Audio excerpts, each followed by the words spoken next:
Ils sévissent en Côte d'Ivoire par négligence ou par ignorance et ils existent sous plusieurs formes A, B, C, D, E. 5 virus tout aussi dangereux que mortels avec des voies de transmission différentes. Bonsoir mesdames et messieurs, ce soir nous parlerons des hépatites virales ou encore la maladie du foie avec le professeur Alakwadio Émile. Bonsoir professeur. Bonsoir. Je rappelle que vous êtes le directeur coordonnateur du programme national de lutte contre les hépatites. Merci d'avoir accepté notre invitation. C'est moi qui vous remercie. Qu'est-ce que l'hépatite virale? En médecine, lorsqu'on dit tite, ça veut dire inflammation. Donc hépatite signifie inflammation du foie parce que ce mot tire de sa racine du grec, hépatos, qui signifie le foie. Donc pour me résumer, je dirais que les hépatites virales sont des maladies du foie qui peuvent être aiguës ou chroniques et qui sont provoquées par des virus qui sont au nombre de 5. Ces virus ont été désignés par des lettres de l'alphabet. Ainsi, on distingue le virus de l'hépatite A, le virus de l'hépatite B, le virus de l'hépatite C, le virus de l'hépatite D et le virus de l'hépatite E. Donc, ce sont des atteintes inflammatoires aiguës ou chroniques du foie dues au virus de l'hépatite. Comment peut-on contracter la maladie et quel est le mode de transmission des différents cas d'hépatite? Il existe effectivement 5 virus qui vont se transmettre différemment. Les virus de l'hépatite A et E sont des virus qui vont sévir lorsque nous avons des hygiènes, lorsque nous avons une insalubrité notoire, c'est-à-dire que ce sont des virus de transmission orofécale. Ce sont des virus qui vont sévir lorsque nous avons par exemple un péril fécal important, parce que le virus est transmis par les selles du patient et par les excréta digestifs. J'ai toujours pris l'exemple d'une vendeuse à kéké qui est porteuse d'une hépatite virale A ou E. Lorsqu'elle ira aux toilettes, si après avoir fait ses selles, qu'elle ne se nettoie pas bien les mains et qu'elle vient manipuler la kéké, eh bien lorsque vous venez acheter la kéké chez cette femme-là, elle va vous transmettre des milliers et des milliers de virus de l'hépatite A et E. Donc ce sont des virus de transmission orofécale qui vont sévir là où l'hygiène de l'eau et des aliments est défectueuse, là où on a un péril fécal important, c'est-à-dire quand les populations n'utilisent pas les WC, ne se lavent pas correctement les mains, on a des risques effectivement de contamination des virus de l'hépatite A et E. À côté de ces hépatites A et E, vous avez les hépatites B, C et D qui, elles, se transmettent exactement comme le VIH-Sida, c'est-à-dire par le sang. Le sang est le liquide biologique de l'organisme qui contient la plus forte concentration de virus. Donc vous imaginez tous les objets qui peuvent porter le sang sont des objets qui peuvent transmettre l'hépatite virale B, tels que les lames, les rasoirs, les coupes-ongles, les ciseaux, les brosses à dents. Et c'est un virus qui est très très résistant. Et puis à côté du sang, vous avez les rapports sexuels non protégés, c'est-à-dire le sperme et les sécrétions vaginales sont les deuxièmes substances de l'organisme qui peuvent transmettre les virus de l'hépatite B, C et D. Ensuite, vous avez la salive et enfin ce qu'on appelle la transmission verticale, c'est-à-dire une mère infectée peut transmettre le virus à son bébé à la naissance. Donc voici globalement les différents modes de contamination des 5 virus de l'hépatite. Peut-on avoir une idée du taux de prévalence en Côte d'Ivoire? En Côte d'Ivoire, nous sommes dans une zone de forte endémicité virale, c'est-à-dire que la prévalence de l'hépatite B oscille entre 8 et 13% et celle de l'hépatite C entre 2 et 3%. Et ces deux virus-là sont les principales causes de cancer et de cirrhose du foie dans notre contexte. L'hépatite tue 10 fois plus que le VIH et le virus est 100 fois plus résistant que celui du VIH-Sida. L'hépatite ou la maladie du foie touche environ 10% de la population ivoirienne. Qu'est-ce que l'hépatite? Comment se présente-t-elle? Pourquoi cette maladie est-elle qualifiée de tueur silencieux? Quelques éléments de réponse dans ce dossier signé Astou Touré.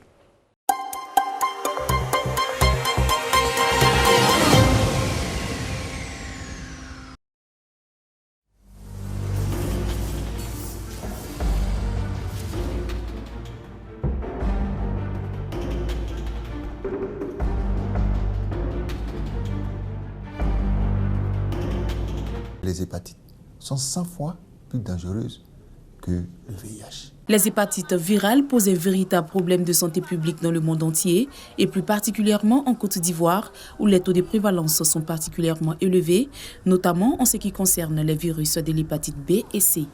13% pour le virus de l'hépatite B et 3% pour le virus de l'hépatite C.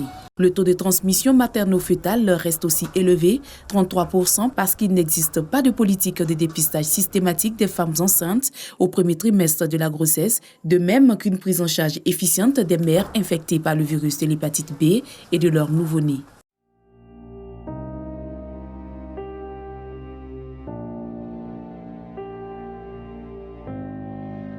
L'hépatite virale est une maladie assez méconnue de nos populations, car abusivement assimilée au paludisme, les tests de dépistage rapides ne sont toujours pas disponibles, parfois peu performants et coûteux pour des populations aux revenus faibles.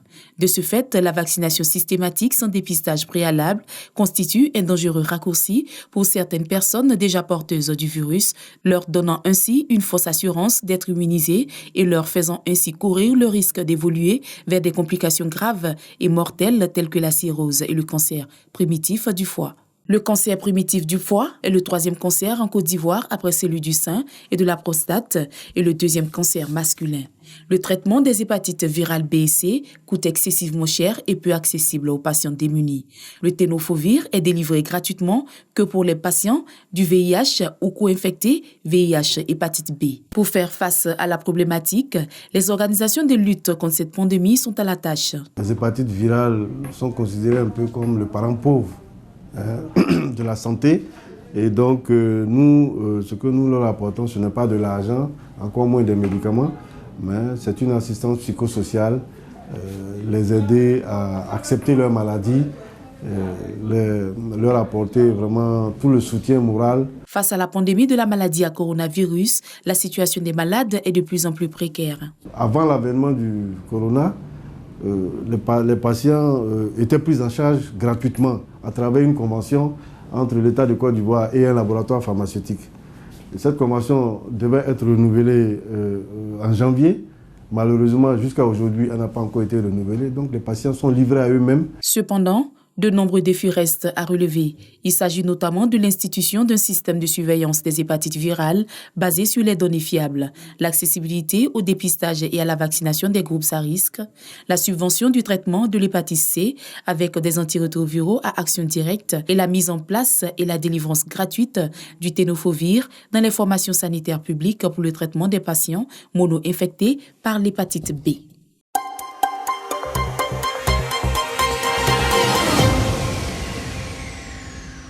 Professeur, quelle est l'hépatite la plus grave parmi celles que vous avez citées? Les hépatites peuvent être graves selon leur mode de manifestation, si je pose m'exprimer ainsi. Les hépatites A et E sont des hépatites qui évoluent favorablement, généralement en 6 mois. Elles guérissent sans séquelles, sauf si, par exemple, le malade fait une forme grave d'emblée qu'on appelle une hépatite fulminante qui peut conduire au coma et au décès. Les hépatites virales B, C et D, elles peuvent évoluer au-delà de 6 mois et provoquer ce qu'on appelle des hépatites chroniques. Et les hépatites chroniques, elles sont silencieuses, raison pour laquelle l'OMS les a appelées le tueur silencieux. Et ces virus-là, lorsqu'ils passent à la chronicité, ils peuvent exposer à la cirrhose et au cancer du foie. Le cancer du foie est le 3e cancer en Côte d'Ivoire, après celui du sein et de la prostate, et le 2e cancer masculin. Donc, les hépatites, disons, celles qui exposent aux plus grandes complications sont les hépatites B, C et D. Voilà. Les hépatites A et E, généralement, évoluent favorablement, sauf si vous faites une forme grave d'emblée. Alors, avant de nous dire un peu comment elles se manifestent réellement, comment savoir si l'on a une hépatite? Voilà. Alors, tout à l'heure, dans la définition, j'avais dit que c'était des atteintes aiguës ou chroniques du foie dues au virus de l'hépatite. Ça veut dire que la maladie va évoluer en 2 phases. Ces 5 virus-là, lorsqu'ils infectent l'homme pour la première fois, vous aviez la phase aiguë qui, malheureusement, ressemble exactement au paludisme ou à la grippe. Voilà. C'est la raison pour laquelle cette maladie est abusivement assimilée à ces 2 affections. Le malade va se plaindre de maux de tête, il aura de la fièvre, il a les yeux qui peuvent devenir jaunes, on appelle les ictères, mais dans la majorité des cas, il n'y aura pas d'ictères. Il peut avoir des courbatures, des douleurs dans les muscles, les urines vont changer de couleur, peuvent devenir très foncées, il est très fatigué et parfois il peut se gratter. Et la majorité de nos patients à ce stade-là ne pensent pas aux hépatites virales. Et beaucoup iront faire des traitements antipalustres. Et puis au bout de quelques semaines, les signes vont disparaître. Le patient pense qu'il est guéri. Or, il vient d'être infecté par un virus qui est dans le foie. Selon le type de virus auquel on a affaire, si c'est un virus de l'hépatite A et E, s'il ne fait pas une complication grave d'emblée, en 6 mois, il va guérir sans traitement. En revanche, si c'est le virus de l'hépatite B, C ou D, il peut guérir dans 80% des cas, mais dans 10 à 20% des cas, il peut conserver le virus au-delà de 6 mois. C'est-à-dire que son système immunitaire n'a pas pu se débarrasser du virus. La guérison peut ne pas s'obtenir au bout de 6 mois et en ce moment-là, le malade passe à la chronicité. On parle d'hépatite chronique. Et cette hépatite chronique, elle est silencieuse. Voilà, elle est tellement silencieuse que la découverte est déjà fortuite. Nous avons des candidats, par exemple, au don de sang, lorsqu'ils finissent de donner leur sang, qui est une activité à saluer, parce que nous avons besoin de sang. Donc nous encourageons les populations à donner leur sang. Et puis, on les appelle au bout de quelques jours pour leur dire « Monsieur, vous avez une hépatite B ou C ». Ils sont surpris. Ils se demandent bien où est-ce qu'ils ont pu attraper ce virus. Quand est-ce qu'ils ont été contaminés? On leur dit « Monsieur, toutes les fois vous avez pensé faire un paludisme ou une grippe, c'est peut-être un virus de l'hépatite qui était en train de vous infecter ». Et puis, il peut y avoir d'autres circonstances de découverte. Ça peut être des candidats à l'embauche dans une entreprise au cours d'un bilan d'embauche, ou alors, malheureusement, au stade des complications. On a des malades qui arrivent déjà au stade de cancer ou de cirrhose, et c'est en ce moment-là que nous faisons le diagnostic des hépatites chroniques B, C ou D. J'allais vous demander comme ça, comment les hépatites évoluaient-elles une fois que vous les avez contractées? Oui. Lorsqu'on les a contractées, comme vous le dites, dans les premières semaines, la phase est assez bruyante. On a beaucoup de symptômes, et puis au bout de 3 semaines, 1 mois, tout rentre dans l'ordre. La plupart des maladies virales, c'est comme ça. La phase aiguë est bruyante, ensuite, les choses disparaissent. Mais ça ne veut pas dire que le virus a disparu. Le virus peut être là, dans le foie, comme je le disais. Et puis, si le système immunitaire réagit favorablement, au bout de 6 mois, il élimine et le malade obtient la guérison. Dans quelles circonstances la maladie s'attaque-t-elle au foie? Puisqu'on dit oui, c'est la maladie du foie. Est-ce que directement comme ça, le virus... Le virus passe par le sang. Voilà, puisque le foie est irrigué par le sang. Donc, comme tout organe, le foie a sa vascularisation. Donc, le virus arrive au foie par le sang. Et lorsqu'il arrive au niveau du foie, il va détruire le foie à petit feu, il va provoquer ce qu'on appelle une fibrose. Et cette fibrose va désorganiser l'architecture du foie. Voilà, quand vous voyez les éponges qu'on prend pour essuyer les tableaux, les vieilles éponges, voilà, qui deviennent dures, qui sèchent, à un moment donné, le foie devient fibreux. Et cette fibrose-là, quand elle va s'étendre, elle va être diffuse et puis provoquer la cirrhose qui aussi fera le lit du cancer du foie. Pourquoi est-ce important pour les femmes en grossesse de se faire dépister, puisque vous avez signalé tantôt dans la version verticale de la transmission? Bien sûr. Oui, il est important pour les femmes enceintes de se faire dépister parce que le mode de transmission verticale est un mode très très important, surtout dans notre contexte où il n'y a pas de PTME de l'hépatite virale B à l'instar du VIH. Voilà. Et la plupart des études ont montré que lorsque les femmes enceintes sont très virémiques, elles peuvent transmettre la maladie dans des proportions allant de 10 à 33%. C'est-à-dire, si vous prenez 100 femmes qui accouchent, il y a 33 qui vont transmettre le virus à leur bébé à la naissance. Et malheureusement, lorsque le bébé est infecté par l'hépatite B, il a 90% de chances d'évoluer vers une forme chronique parce que son système immunitaire étant immature, il ne pourra pas éliminer le virus comme un adulte. Donc vous allez vous retrouver avec des enfants porteurs chroniques à l'âge de 1 an, 2 ans. Et comme il faut entre 10 et 15 ans pour arriver à la cirrhose ou au cancer, cet enfant à 18 ans, il sera déjà porteur d'un cancer du foie. Raison pour laquelle pendant la grossesse, il est important que les femmes enceintes soient dépistées. Lorsqu'elles sont positives, nous avons des médicaments efficaces qui permettent de réduire la charge virale. Et puis, grâce au ministre de la Santé et de l'Hygiène publique, depuis le mois de novembre 2019, le vaccin contre l'hépatite B dès la naissance a été introduit dans le programme élargi de vaccination. Donc, systématiquement, toutes les femmes qui accouchent en Côte d'Ivoire depuis novembre 2019 reçoivent la dose de l'hépatite virale B dès la naissance. Donc, ces deux stratégies combinées, traiter les femmes enceintes pendant la grossesse et vacciner dès la naissance, c'est-à-dire dans les 12 premières heures, permettent de réduire vraiment l'incidence ou le risque de contamination verticale, c'est-à-dire la transmission mère-enfant. Et c'est une stratégie qui est très payante parce qu'elle a permis justement, dans certains pays, d'obtenir de très bons résultats. Ça, je reviens un peu en arrière. Vous êtes en train de nous dire que le cancer du foie ne se guérit pas. En tout cas, il se guérit, mais par la transplantation. Ça veut dire que quand vous avez une tumeur qui n'est pas assez avancée, il y a des méthodes qui permettent de la réséquer. Si chirurgicalement on peut la retirer, on la fera. Ou alors il y a des techniques locales telles que la radiofréquence ou bien alors la blathermie. Et puis quand c'est des tumeurs un peu plus grosses, avec déjà des risques de métastase, il faut carrément transplanter. C'est-à-dire enlever le foie malade ou cancéreux et puis le remplacer par un foie sain. Une hépatite est une inflammation du foie qui peut être provoquée par un virus dans la plupart des cas. L'on distingue plusieurs formes d'hépatite, A, B, C, D, E. Cette pathologie est-elle connue par les populations? Nous avons promené notre micro à Djamé Liberté pour recueillir l'avis des populations. Nous les écoutons.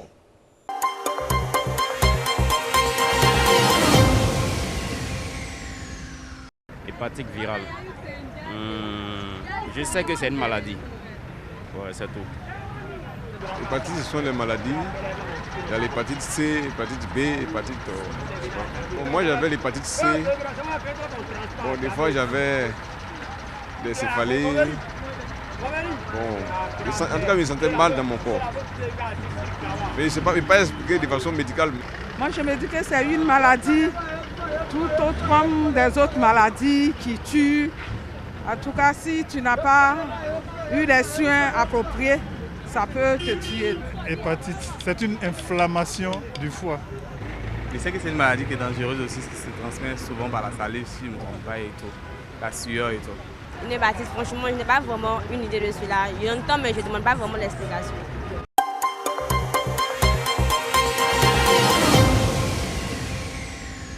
Professeur, la maladie semble méconnue des populations. Oui, effectivement, c'est une maladie de l'ignorance. Nous avons mené quelques études dans même des milieux, je dirais, d'intellectuels ou bien de personnes tels que les étudiants ou alors certains professionnels même de la santé, où ce n'était pas évident. C'était pas évident parce que ce sont des maladies qui étaient abusivement assimilées au paludisme ou à la grippe. Donc, se représenter les hépatites virales comme une maladie du foie, la plupart du temps, quand nous allons vers les populations, ils nous parlent du guéquadio, bon, palu jaune et ainsi de suite. Donc, il y a beaucoup d'amalgames qui sont faits à ce niveau. Donc, il y a véritablement, je dirais, un véritable défi de sensibiliser et d'éduquer nos populations, justement, à la problématique des hépatites virales. De se dire que toute fièvre n'est pas forcément d'origine paluste. Malheureusement, aujourd'hui, quand nos patients vont dans les formations sanitaires, le premier réflexe, c'est de leur mettre des perfusions, c'est de leur faire des traitements antipaludiens. C'est vrai que le paludisme est une cause de fièvre, mais lorsque vous traitez un paludisme, que vous voyez que les choses ne s'améliorent pas, il est important de penser aux autres causes, c'est-à-dire notamment les hépatites virales, et demander les examens qui s'imposent. Comment on la soigne, oui, cette maladie? À la phase aiguë, il faut laisser le système immunitaire faire son travail. Donc quand le malade arrive, s'il arrive à la phase aiguë, vous le surveillez. Au bout de 6 mois, s'il a les marqueurs... Il n'y a pas de médicaments à prendre?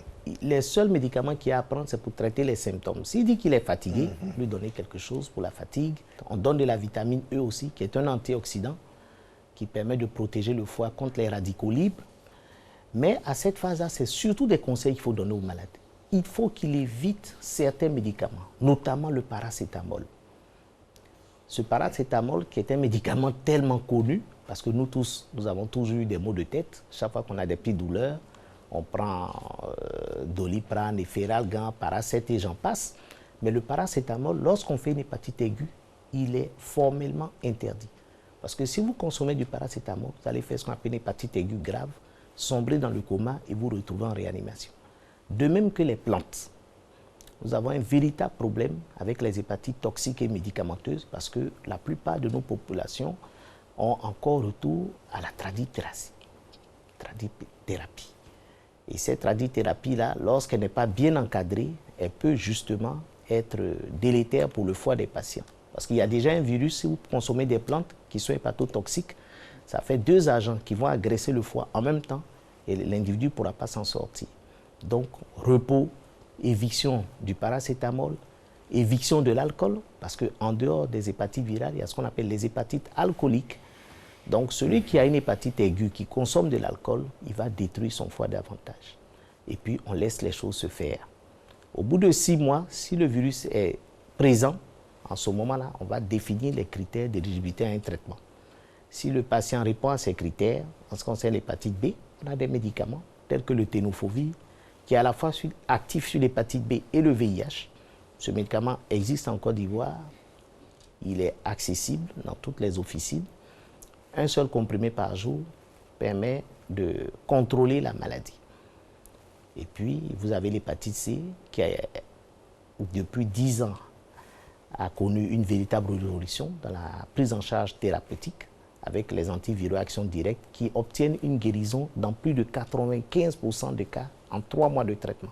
Un seul comprimé par jour, par voie orale, bien toléré, et on obtient une guérison.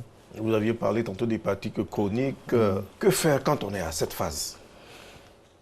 Lorsqu'on est à une hépatite chronique, la première des choses, c'est de savoir que c'est une maladie qui est contagieuse. Donc, ce que nous donnons comme conseil aux patients, monsieur ou madame, vous avez une maladie contagieuse, évitez déjà de contaminer votre entourage. Voilà, parce qu'il faut rompre la chaîne de contamination. Donc, c'est quelqu'un, par exemple, s'il a un conjoint ou une conjointe, il faudrait que son conjoint ou sa conjointe se fasse dépister. Parce que c'est une maladie qui est sexuellement transmissible. Si jamais le conjoint ou la conjointe n'est pas malade, on peut le vacciner pour le protéger. Il faut éviter de partager certains objets. Le ministère de la Santé et de l'Hygiène publique vient de recevoir un don en matériel et en équipement du Fonds des Nations Unies pour les populations UNFPA.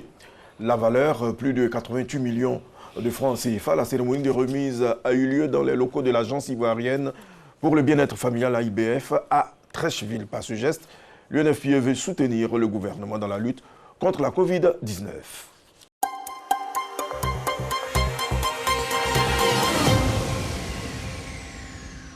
Renforcer la protection des prestataires de santé dans l'exercice de leurs fonctions en cette situation de crise sanitaire liée à la maladie à coronavirus. Également renforcer les initiatives en faveur de la continuité des services de soins, notamment liés à la santé de la reproduction. Ce sont entre autres les objectifs que vise le Fonds des Nations Unies pour les populations à travers cette remise de matériel et d'équipement au ministre de la Santé et de l'Hygiène publique.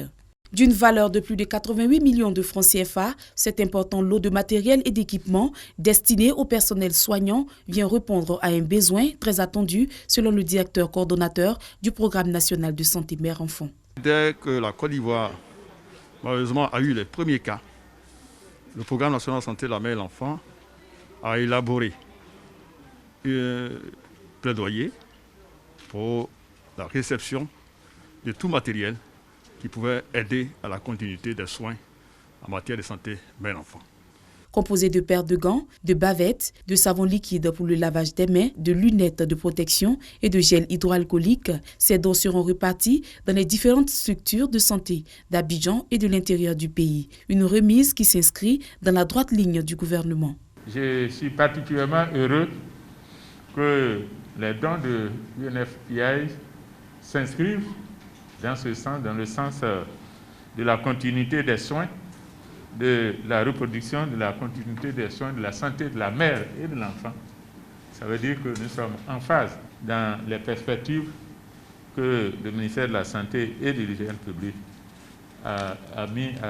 veut faire mettre en place. Merci donc à l'UNFPA. Le Fonds des Nations Unies pour la population, partenaire du ministère de la Santé et de l'Hygiène publique, entend axer ses efforts sur le renforcement du système de santé en Côte d'Ivoire.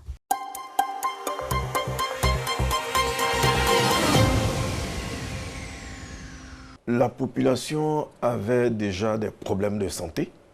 Avec la Covid-19, comment se fait la prise en charge?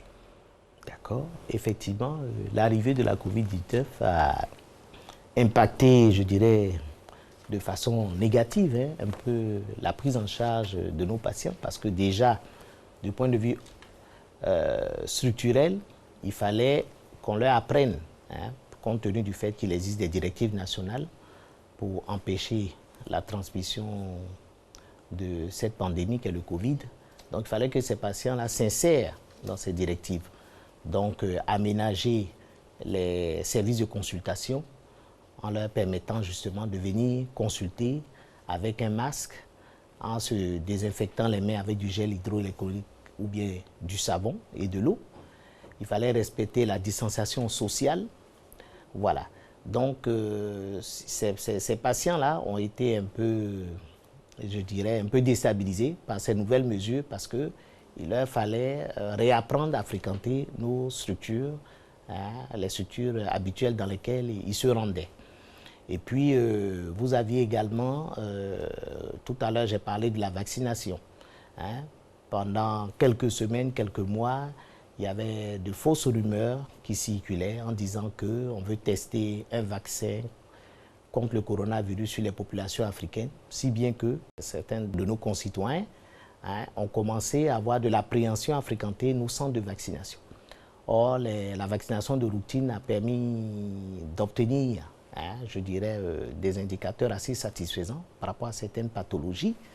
Et il était vraiment dommage de constater que ces centres n'étant plus fréquentés, le jour où on n'aura plus affaire au coronavirus, peut-être qu'on aura une émergence de certaines pathologies qu'on avait réussi à circonscrire grâce à la vaccination. Le directeur coordonnateur du programme national de lutte contre les hépatites était sur notre plateau pour parler de cette pathologie. Merci professeur. Merci.